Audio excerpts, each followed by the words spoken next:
Welcome to the Cognitive Crucible, produced by the Information Professionals Association.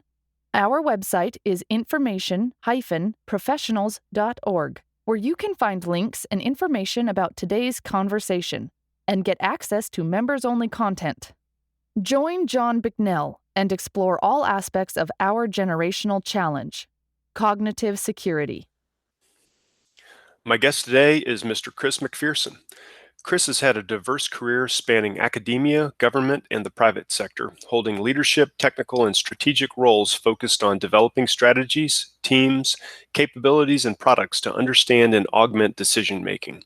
For example, at the global macro hedge fund Bridgewater Associates, Chris applied data systems to enable transformational change. Prior to Bridgewater, he spent over a decade focusing on technology, defense, and national security issues for the U.S. government, with roles at the National Security Agency, the White House Situation Room, and the Office of the Secretary of Defense. He currently oversees government programs, marketing, and strategic initiatives at Shift.org, a San Francisco-based labor marketplace for veterans.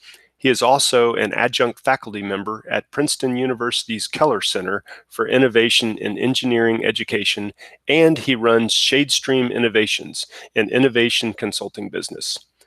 Chris MacPherson, welcome to the Cognitive Crucible. Hi, John. It's great to be here. So you have a fascinating background, including time with the Department of Defense and other agencies with really interesting agendas on the world stage. How has your experience colored your understanding of cognitive security, and how does it relate to business and innovation? Yeah, so when I think about this, I can go back all the way to my first job out of college was as a computer scientist with the National Security Agency. And this was this moment of, part of the reason I joined was I came of age, I think like the same, I graduated from college probably about the same year the NSA had its website go up. And so up until then, there was basically one book by James Bamford about the National Security Agency, and there was literally nothing written about it before. And so it was this idea that I had in my mind, and it wasn't articulated well at the time, but this idea that this power of computing and this power of technology dispersal and communication, right, are going to change the way that people behave. And early at that time, I didn't really understand anything more than that, but I knew it could have implications on warfare, on the way the globe cooperates and organizes itself. And, early on, it was this idealism about trying to basically be part of an effort to remove nuclear weapons from the world. And it was this idea that you could have, that it would be less necessary as we developed technologies that could really change the impact of decision-making. And I think that's been the core of my focus for most of my life. Like I never was able to articulate it as well, but it was this idea, even at the NSA in the early days, of that there were technology systems that the NSA had developed very well, and there was humans, which you had, from an intelligence standpoint, you had folks like the CIA and the DIA involved in that. But there seemed to be this gap around the dependency and the use of those technology systems to create different kinds of outcomes. And I think what we've seen over really the past 2 decades, right, in the 21st century, is this compounding and this explosion of how these technology levers, really spurn innovation and change the way we interact with one another. And so what's been great about that is a couple things, which is like we now have this digital environment that we can participate in that's created tremendous opportunity. But it also, that value becomes a space we need to defend. and also protect, and as well as grow. And so this idea of information operations and this idea of cognitive security is really about creating resilience around these domains that humans are trying to create value in. And create relationships. And value can be business, it can be technology, it can be relationships. It's the things that we believe are important in society to grow. And so I've been very grateful because the Defense Department, I think, was ahead of their time in both helping to develop this, if this is the systems at DARPA and how you can accelerate computing and data capture and data storage, to these ideas of how these different communication pathways really disperse information to people and how people use them. Right. So the beginning of your tenure there, that was what, early 2000-ish timeframe? Yes, it was. Yeah. It was. Yeah. So businesses frequently, maybe not always, but frequently tend to lead government innovation. So, how have businesses been using information to their advantage, perhaps in advance of government efforts to leverage this information revolution? Yeah, the thing that I've always the construct I have in my head is this idea that one thing the federal government has traditionally done is develop research is R&D. And it's this concept of funding both at the research level and at the capability development level, what is possible in technological innovation and in science. And I think you can look back to how fundamentally, when you think about the core ingredients of what the learning economy or the knowledge economy or the intelligence economy, the things that make Google and Facebook and Uber and Netflix able to do what they do is these ideas of these investments that the federal government and primarily the Defense Department made in compute power and data storage, in algorithmic development early in the 2000s and from the 1980s to the 2000s. And I know you've had Rand Waltzman on, and Yep. He was a pioneer in doing that for a lot of artificial intelligence capabilities, and image recognition, things like that. And so they're having those confluence of things basically unlocked some superpowers. And so what I mean by that is you have what you've been able to do now is take massive amounts of data and information and then compute it in a way that you can develop understanding in at a certain speed that would normally take days, hours, weeks, months, years to do, right? And something well beyond what a human can do. And in a relatively short period of time, you can use that to shape the environment that you're in. So when we're talking about these digital experiences, primarily is the technology allows you to, one, recognize behaviors of users and then create conditions in that environment dynamically to support those preferences. And you can see this happening for good and for bad, right? And so this idea that, for example, on the good side, once you listen to Spotify for a little bit of time, they can create mixtapes that John Cusack movies in the 1990s would never be able to do.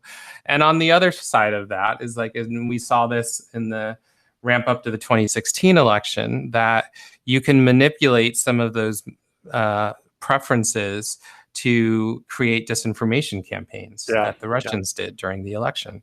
And the speed, I'll call this speed to awareness or learning, which is this idea and this concept of being able to know you better than yourself, right? And recognizing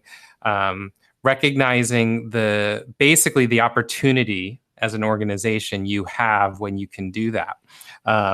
And there's lots of different ways to parse that, which is in certain cases, if you can develop reliability and trust in certain ways, like that's a very useful Right. capability to have, right? So, like with with Waze, Right. if you use Waze to get to a place, you don't necessarily need to know how to get anywhere anymore. You just need to Right. know where you want to get. And it reduces the cognitive load in your brain so that you're just being prompted to take the next action. And Right. what's great about that is now your brain can focus on other things and probably creates safer driving experiences until the car can drive itself. But you lose this ability to navigate and to basically think about your place relative to other objects. Completely. Right. I can so relate to that as, a guy in my early 50s who grew up in the end of the analog world and is now transformed my existence in ways that you're describing. But my map reading and wayfinding abilities are not as good as they were 10 years ago or 20 years ago. And I mean, that's a loss, but there are, there's two sides to the ledger, as you were just describing. And I think so. What's been the most interesting to me in my career as I've progressed, which is the technology to do this has existed for a while. It's the interface of that technology that really creates these compound effects. And I think what we've primarily seen is that these what you would call in the private sector B2C companies, right? Companies that can interact with a customer. We're seeing the most innovation, right? The iPhone is a user-based system.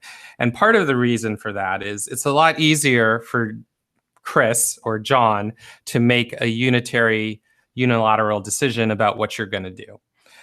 It's harder for organizations to do that because they tend to organize themselves around decision making.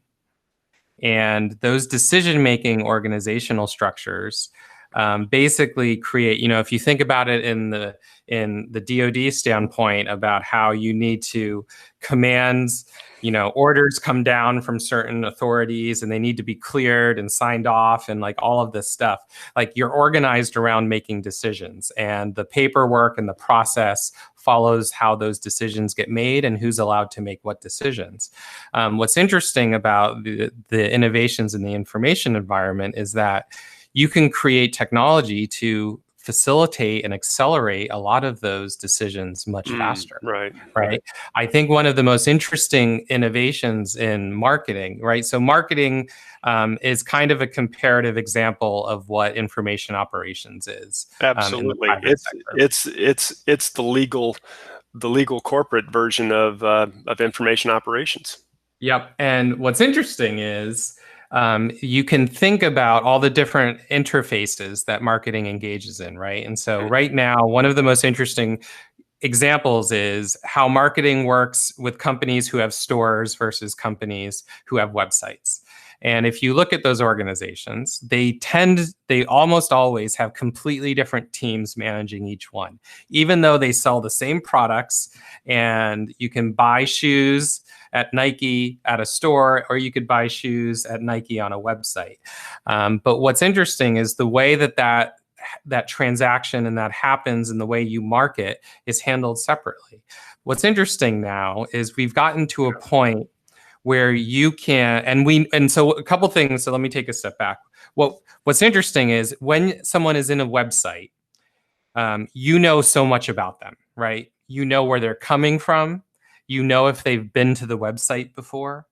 You have cookies. You're able to know, in many cases, you know what their past purchase activity is. Right. You have an idea. Social media tracking pixels. Right. You may know the kinds of interests that they have as a customer. If you're Amazon, you actually probably have an idea of how much money they're willing to spend at your company before they even show up. And that's incredibly powerful. And so what you can do is actually completely, if we think of a website as a store, you can change the way the store looks to facilitate certain kinds of actions. Yeah, absolutely. Or, based upon inferences as to who you likely are, present a completely different wrapper that would be enticing to your particular micro demographic. Yep. And what's interesting is stores don't do that. Stores and if you've been to stores, you think about the fact that the store doesn't change for months. They'll have the Christmas version and then they'll change it for summer. Clothing retails will do this, and it's a function of supply chains, but it doesn't have to be. What's interesting is when people go to a store at lunchtime, just like if you go to a website at lunchtime versus the evening, you're probably going there for different reasons.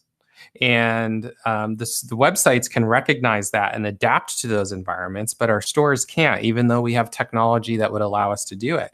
Part of the reason is we haven't organized the companies that run those things to basically think of their stores as websites.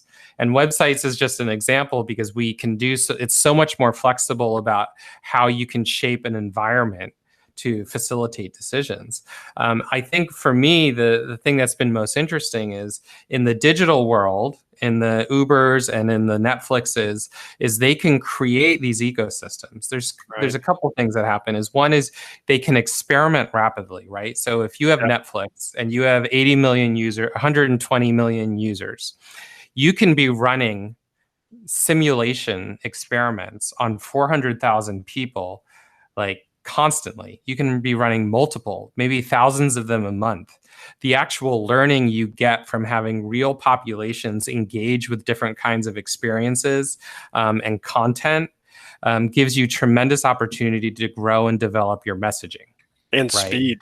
Whereas like the speed. A brick and mortar location, unfurls some kind of a campaign which requires, paper or stands of in-cap marketing items and things like this that require time, effort, and resources to deploy, and then even more time to figure out what is and isn't effective compared to what you were just describing in the digital world. Yep. And all of that has implications around outcomes and the ways you measure this success, right? And so, we in the DoD community with IO and PsyOps and some of those things, we would use surveys as a moment in time measurement for how you can understand changing belief systems or perceptions around certain things.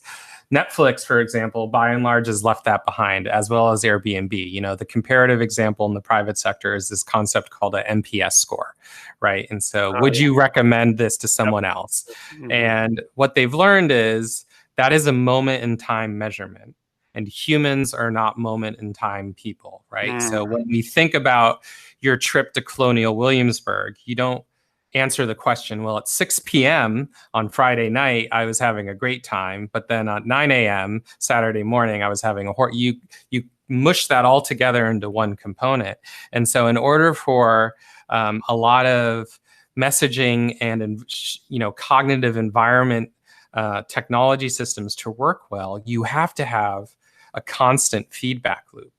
And I think the most interesting thing that I've seen in a lot of I would call them next, like state-of-the-art companies right now. And so when you think about these companies in terms of, the Googles, the Uber, the Netflix, the American Express, these companies in the world, is they have created these instrumented environments to basically be with you all of the time to understand what is going on in your pattern of life.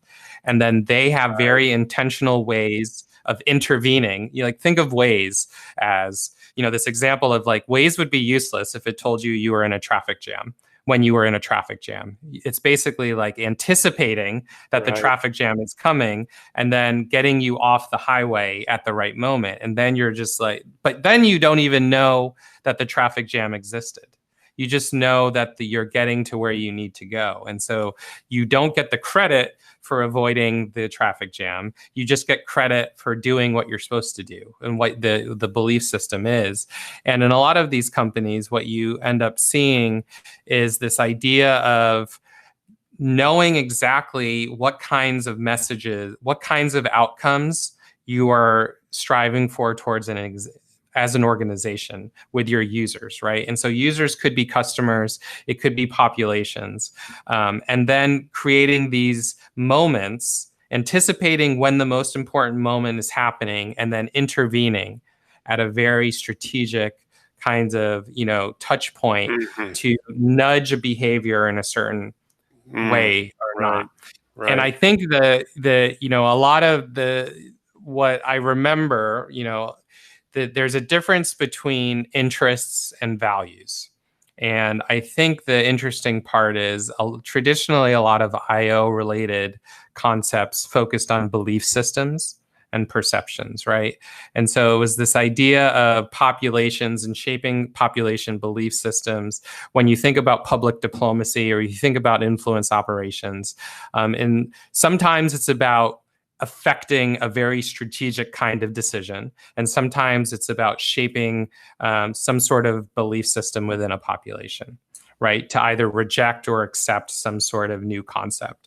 And what's interesting is what we've seen going on in this country is this two things, which is this polarization across populations about personalities and belief systems.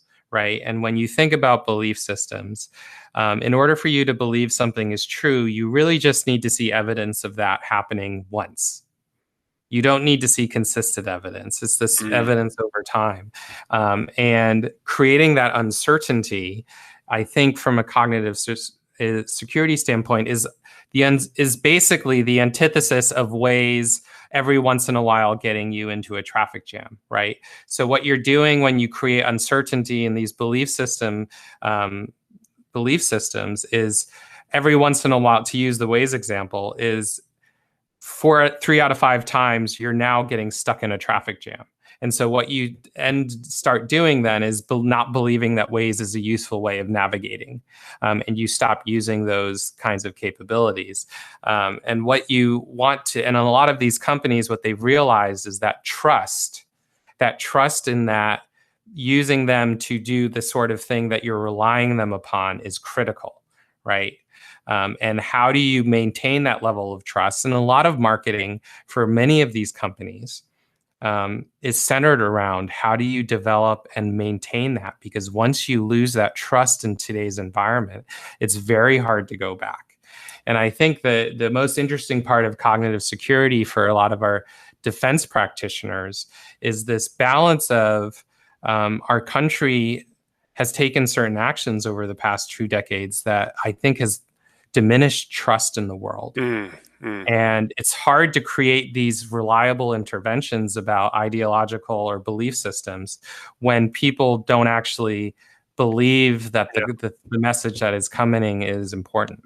Wow, so much there, Chris. A couple of observations or a couple of things I was thinking of as you were talking. Well, first of all, it seems like corporations, also use multimodal delivery of their marketing. So it's not, I'm dating myself here, but it's not just television, but there'll be advertisements within YouTube and then advertisements on websites that you visit. There might be, billboard advertisements still, but consumers are getting hit from numerous angles to get the corporate message across. And presumably in the information operations environment, especially today's information age, weaponized AI, there are choreographed information campaigns being delivered across multiple platforms with reinforcing messaging, just as in the corporate world. That's number one. Number two, your example or your discussion about Waze, there was an interesting, humorous but instructive example or event, like about 2 months ago or so. There's a performance artist. I think he was from Germany. We'll put links to this into the show notes. But this fellow, he got 100 or so cell phones, all with active chips, turned them all on and put them in the back of a wagon, like a pull cart. And he wandered around the streets of his hometown and across bridges and whatnot.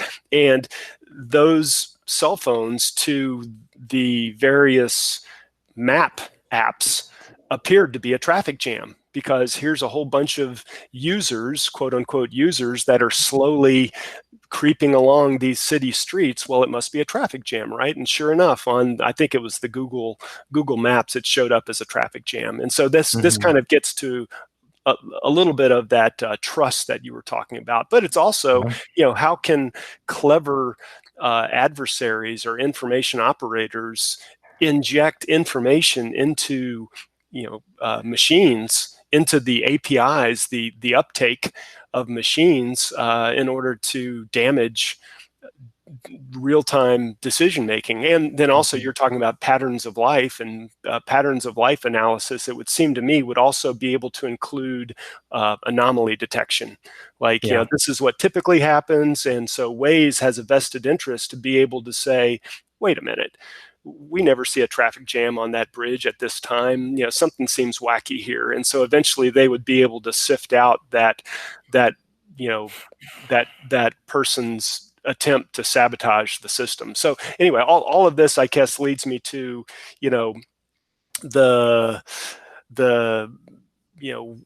what today should we be leaving things up to machines to decide on? Where do we need to keep the human in the loop? Ethics around algorithms and all those types of things. Where does all that take you?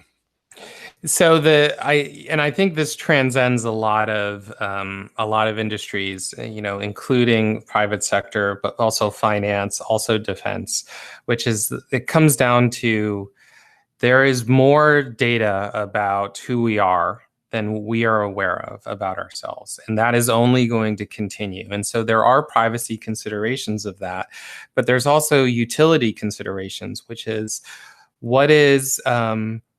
how do we be good arbiters of using that understanding to shape different kinds of environments and to shape people's perceptions, and knowing that, to go on, it's very easy to overwhelm people with information, right? To the fact that you get paralyzed, and it's very hard in those cases because there's so many tweets and there's so many opinions, and it's hard to actually figure out if people are sharing facts versus opinions, and how do you think about sourcing. It's this idea of how you develop trust in this ecosystem. And how is trust then, is the concept of trust different? And then how do we organize systems to enable that, which then creates the credibility for you to intervene in important ways? And so, said another way, it's like, think about where you go to for certain kinds of decisions, right? And so, do you use Spotify because you trust them to give you good music, and you don't have to spend time doing it? And then it's this behavior that you believe that, reducing the cognitive load of, like, you go to them because that is where you go to find music that you like, but you don't even know the names of the artists anymore. Most of the time, you might hear a song once and never hear it again. And what's interesting is what they're getting out of you is engagement, and you're getting a good experience, but there's things that get lost in that conversation. And this is where the ethical component of this is, which is having people think about privacy issues, people think about credibility of sourcing, and engineering systems either transparently or not transparently, right? Being very clear and intentional about this is how this works. And this is how the decisions here's what decisions get decided, and here's what's not. Because if you don't, and you lose that trust, it's very hard to get that back, because you just don't believe in the robots, because you can't talk to them and ask. In a lot of cases, you can't ask them. And then it becomes this idea of how do we cooperate in a very real sense, which is like, if you're bifurcating all of these different kinds of behaviors and activities. And this is the other most interesting and I think potentially dangerous thing, is that the amount of data on individuals, right? As we get to personalization, you can exploit certain kinds of belief systems at an individual level very effectively.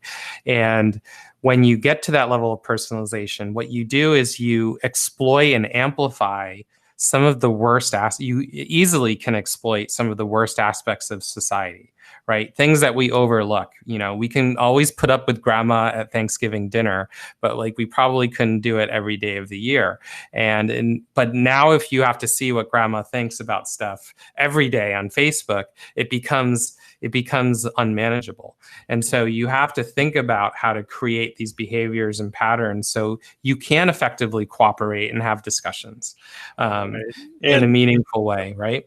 Right. And it seems to me that, even at the individual level, it's important for me personally, or my family, or for you personally, perhaps, to be attuned to these types of potential, risks of being a citizen in the 21st century.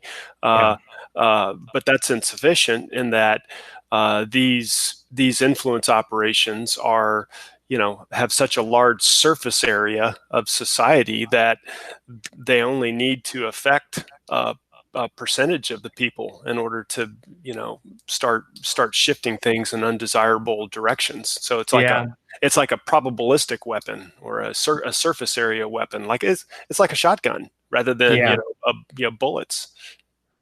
Yeah, it's and it's very interesting, because I know, one of the other terms that's like fallen on the wayside that was very popular in the defense community around a decade ago was this concept of strategic communication.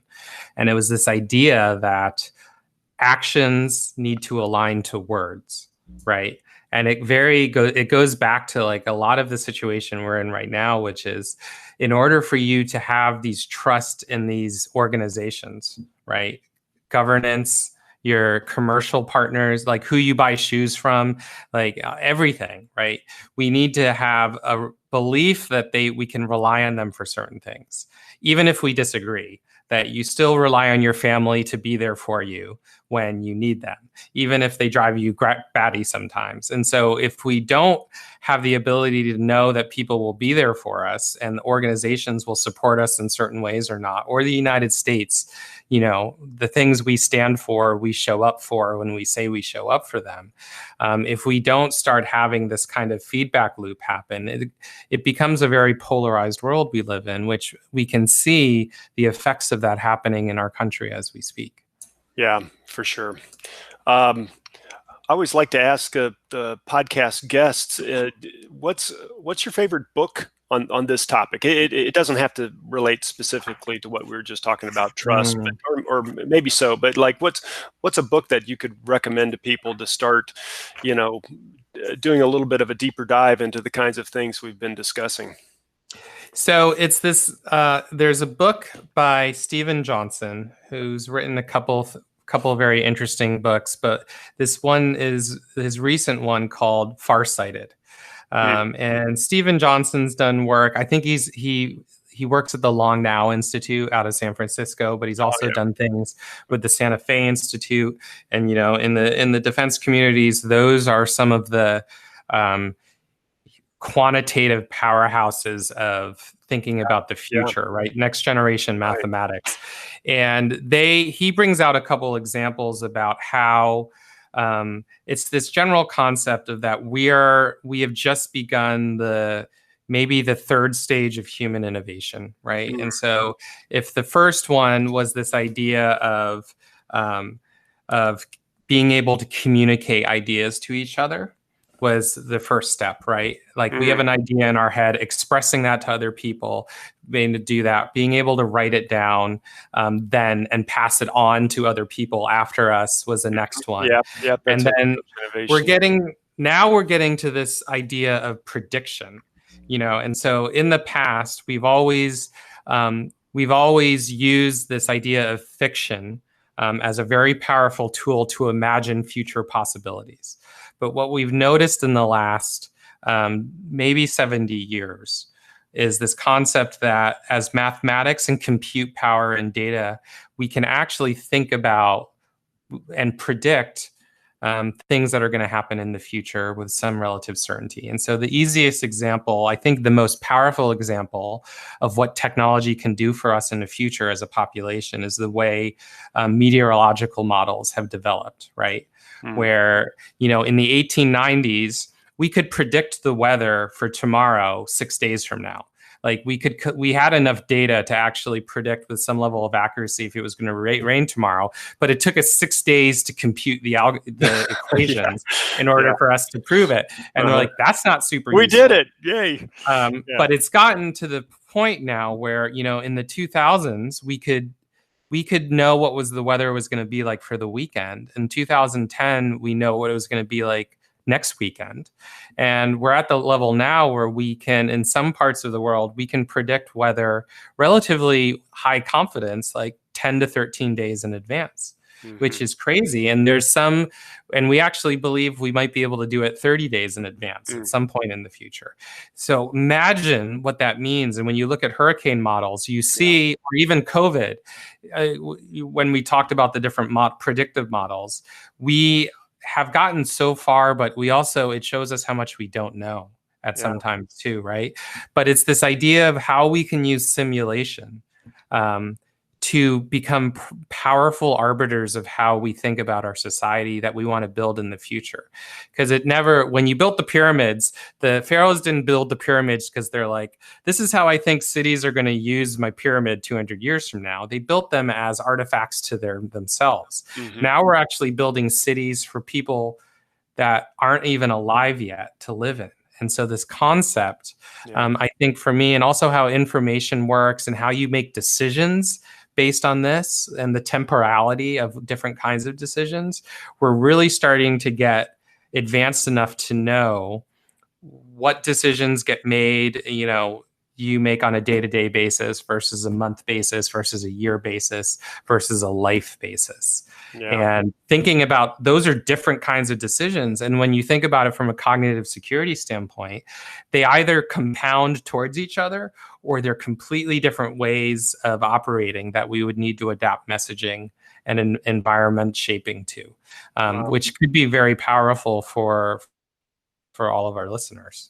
Yeah, that sounds like a fascinating read, but also a deterministic take on being able to predict the future. It's like if we know enough about where all of the atoms are arranged in this moment and their velocities and momentums and et cetera, we can use that with our ever-growing compute power to make better and better predictions going forward. Yeah, and all we have to do to improve is, remember, our baseline is human ability to do that. That's right, yes. And so in order for that to be better, we just have to be better than how well we can guess what the weather is going to be like tomorrow for that to be an effective system. And then you can build that trust towards it. So it is powerful, but it also, it shows us just how error prone we are to how we synthesize information. And then that's where the ethical algorithms come bound in, because we know cognitive bias exists. Daniel Kahneman, you can listen to all the great podcasts he talks, and he's like, I still make all of these decisions that are bad, even though I've won the Nobel Prize for identifying them. Even the two parts of our brain still can't relate to each other. So we have to be intentional about designing those systems to account for decisions we know we will make that will be bad. And so how do we educate people about that? And how do we raise children to think about, when do we question those assumptions too as a society? Are those the right biases to do, is there some utility in making mistakes? To what extent do we want those mistakes to be made? Because it's conditional on improving ourselves in random ways that we never would have anticipated. These are really hard questions. And like, I don't think that's a corporate responsibility. Is it a governance responsibility? Like maybe, but so how do we organize for that? How do we protect against that and ensure that our future generations, right? So this is the interesting thing for cognitive security. Like, how do we develop ethical algorithms now so their cognitive security of our children and our grandchildren are protected? Because now we have to start thinking about future that aren't even alive yet.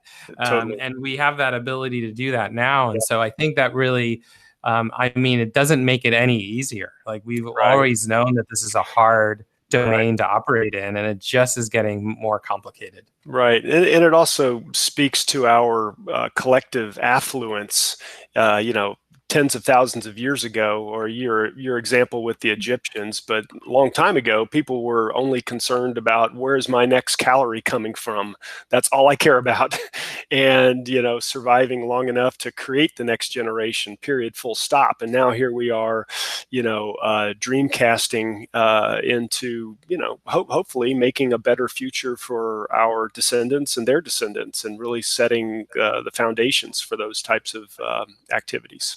That's that is a very that is something that our ancestors would never have dreamed about. So yeah, absolutely. Life is but a dream. Chris MacPherson, thank you so much for being on the Cognitive Crucible. Thank you. The Cognitive Crucible is the only podcast dedicated to increasing interdisciplinary collaboration between information operations practitioners, scholars, and policymakers. To find out more about the Information Professionals Association, visit us at information-professionals.org. Please support our podcast by giving us a 5-star rating and leaving a review.